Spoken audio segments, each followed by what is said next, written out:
UP యోధ తన చివరి మ్యాచ్ హోమ్ గ్రౌండ్లో ఆడింది. ఈ మ్యాచ్లో గెలిచి వాళ్ళ ప్రేక్షకులను సంతోషించజేయాలని చాలా ట్రై చేసేది. కాకపోతే చివరికి ఎంత ట్రై చేసినా మ్యాచ్ గెలవలేకపోయింది.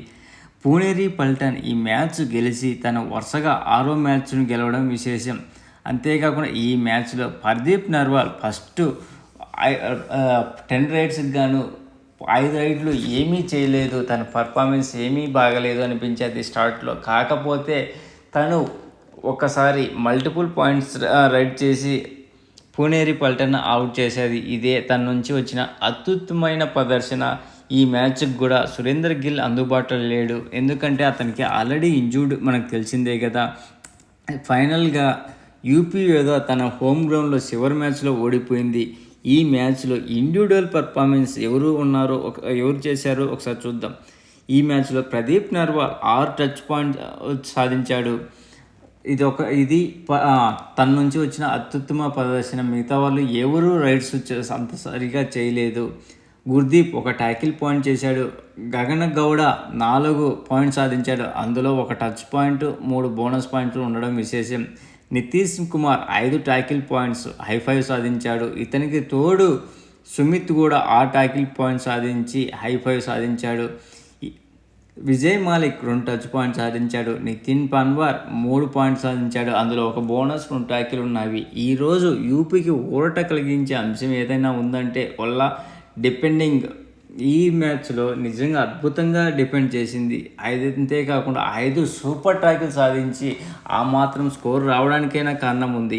ఈ మ్యాచ్లో మొదటి హాఫ్ ముగిచేతలకి 20-18 జస్ట్ 2 పాయింట్లు ట్రైలో ఉండి మళ్ళీ సెకండ్ హాఫ్ స్టార్ట్ అయినకి విజృంభించింది. కొద్దిసేపు ఇద్దరు నువ్వా నేనా అన్నటువంటి ఫైటింగ్ స్పిరిట్ కనిపించేది. కాకపోతే ఫైనల్లీ రైడర్లు చేసినటువంటి మిస్టేక్ల వల్ల పుణేరి అద్భుతంగా పుంజుకున్నది. అంతేకాకుండా ఆ టీం కెప్టెన్ అయినటువంటి అస్లాం ముస్తఫా 11 పాయింట్లు సాధించాడు. అందులో 8 రైడ్ పాయింట్లు ప్లస్ 3 ట్యాకిల్ పాయింట్లు ఉన్నాయి. ఇతనికి తోడు మహమ్మద్ రిజియా చియానే 7 ట్యాకిల్ పాయింట్ చేశాడు, 7 పాయింట్స్ సాధించాడు. అందులో ట్యాకిల్ పాయింట్స్ 5, టచ్ పాయింట్ 2 ఉన్నాయి. విశేషం ఇది వాయువుకు అగ్ని తోడైనట్టే అనిపించేది నాకు. ఈరోజు అస్లాంకు మహమ్మద్ రిజియా సాధించినటువంటి అద్భుతమైన పర్ఫార్మెన్స్.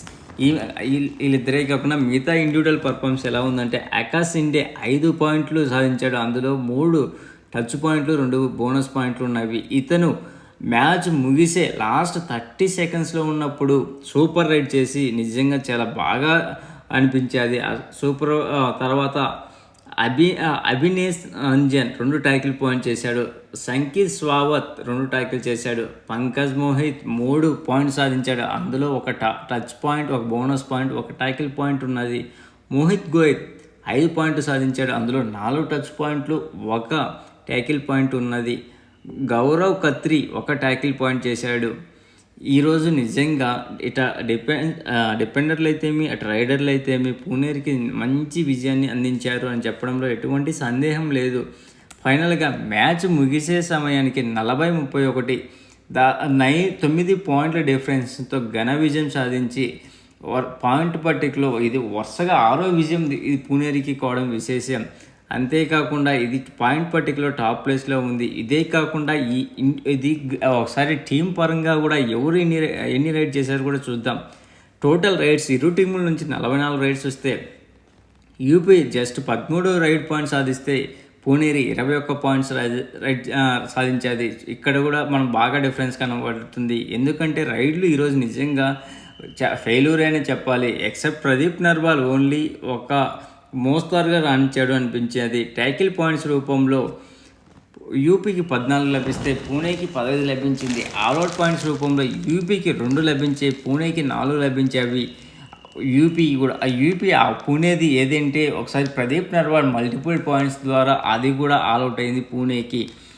తర్వాత ఎక్స్ట్రా పాయింట్స్ రూపంలో యూపీకి 2 లభిస్తే పూణేకి ఎటువంటి లభించలేదు. సక్సెస్ఫుల్ రైడ్స్ రూపంలో యూపీ 8 చేస్తే పూణే 10 చేసింది. సూపర్ రైడ్స్ 1 చేసింది. అది అవకాశ్ ఇండియా మ్యాచ్ ముగిసే లాస్ట్ 30 సెకండ్లో చేసినది. టోటల్ ట్యాకిల్స్ యూపీ 27 చేస్తే పుణేరి 24 చేసింది. అందులో సక్సెస్ఫుల్ ట్యాకిల్స్ 9 మాత్రమే చేస్తే పుణేరి 10 చేసింది. సూపర్ ట్యాకిల్స్ యూపీ 5 చేస్తే పుణేరి ఏమీ చేయలేదు. ఈ మ్యాచ్లో నిజంగా డిపెండర్సే ఆగిపట్టులా అనిపించింది. 5 సూపర్ టాకిల్స్ అంటే మామూలు విషయం కాదు. ఇది వన్ ఆఫ్ ది రికార్డ్ అని చెప్పొచ్చు పీకేఎల్లో. టోటల్ మ్యాచ్ ముగిసే సమయానికి 31-49 పాయింట్ల తేడాతో ఓడిపోయింది. తర్వాత పాయింట్ల పట్టిక ఒకసారి చూస్తే పూణేరి పల్టన్ 9 మ్యాచ్లు ఆడి 8 గెలిచి 1 ఓడిపోయి 41 పాయింట్లతో టాప్ ప్లేస్లో ఉంది. తర్వాత గుజరాత్ గెయిన్స్ 10 మ్యాచ్లకు 6 గెలిచి 4 ఓడిపోయి 34 పాయింట్లతో సెకండ్ ప్లేస్లోకి ఉంది. జైపూర్ పింక్ పాంథర్స్ 9 మ్యాచ్లకు గాను 5 గెలిచి 2 ఓడిపోయి 2 గెలిచి 33 పాయింట్లతో థర్డ్ ప్లేస్లో ఉంది. దబాంగ్ ఢిల్లీ 9 మ్యాచ్లకు గాను 5 గెలిచి 3 ఓడిపోయి 1 టైతో 30 పాయింట్లతో ఫోర్త్ ప్లేస్లో ఉంది. పాట్నా పైలట్స్ 9 మ్యాచ్లకు గాను 5 గెలిచి 4 ఓడిపోయి 27 పాయింట్లతో ఫిఫ్త్ ప్లేస్లో ఉంది. హర్యానా స్కిల్లర్స్ 9 మ్యాచ్లకు గాను 5 గెలిచి 4 ఓడిపోయి 27 పాయింట్లతో సిక్స్త్ ప్లేస్లో ఉంది. యూ ముంబా 7 మ్యాచ్లకు గాను 5 గెలిచి 2 ఓడిపోయి 26 పాయింట్లతో సెవెంత్ ప్లేస్లో ఉంది. బెంగళూరు బుల్స్ 10 మ్యాచ్లకు గాను 4 గెలిచి 6 ఓడిపోయి 25 పాయింట్లతో ఎయిత్ ప్లేస్లో ఉంది. బెంగాల్ వారియర్స్ 9 మ్యాచ్లకు గాను 3 గెలిచి 4 ఓడిపోయి 2 టైతో 22 పాయింట్లతో నైన్త్ ప్లేస్లో ఉంది. యూపీ యోధా 11 మ్యాచ్లకు గాను 3 గెలిచి 7 ఓడిపోయి 1 టైతో 22 పాయింట్లతో 10th ప్లేస్లో ఉంది. తమిళ్ తలైవాస్ 9 మ్యాచ్లకు గాను 2 గెలిచి 7 ఓడిపోయి 13 పాయింట్లతో 11th ప్లేస్లో ఉంది. తెలుగు టైటాన్స్ 9 మ్యాచ్లకు గాను 1 గెలిచి 8 ఓడిపోయి 8 పాయింట్లతో లాస్ట్ ప్లేస్లో ఉంది. ఇప్పటికి అయిపోయినటువంటి టాప్ రైడర్స్ ఎవరున్నారు, అలాగే టాప్ ప్లేస్లో డిపెండర్స్లు ఎవరున్నారు, టాప్ 3 గురించి ఇప్పుడు తెలుసుకుందాం. జైపూర్ టీం నుంచి అర్జున్ దేశ్వాల్ 92 పాయింట్లతో టాప్ ప్లేస్లో ఉంటే, మనిందర్ సింగ్ బెంగాల్ టీం నుంచి 90 పాయింట్లతో సెకండ్ ప్లేస్లో ఉన్నాడు. పాట్నా టీం నుంచి సచిన్ 89 పాయింట్లతో థర్డ్ ప్లేస్లో ఉన్నాడు.